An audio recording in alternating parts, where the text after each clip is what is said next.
خلينا نبلش من هلا. والله انا برايي نترك هلا الطلع. هدول بكره بتيجي قبل اسبوع من رمضان. الله هطول. لا رح خلص. شايفه الفوانيس شو حلوين؟ والله غير شكل يا عيني يا عيني. حلوين. رح خلص من الثلاجة ودغري ادخل، بس طلع انا منزلين شمعات حلوين. هدول قصدك على الشمعدان عنا لا لا هدول بيجوا بطارية. لشو هدول؟ كمان. لشو هدول؟ شو هدول؟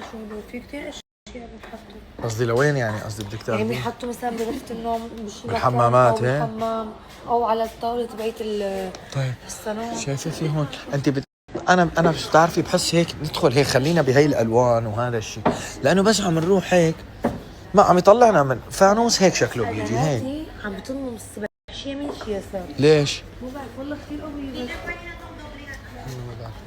شايفه كيف؟ ايه بدي هذا اللي ممكن لون الأول. شوفي هونيك هدول ايه هدول هذا شكل الفانوس الصح بيجي هيك، عرفتي؟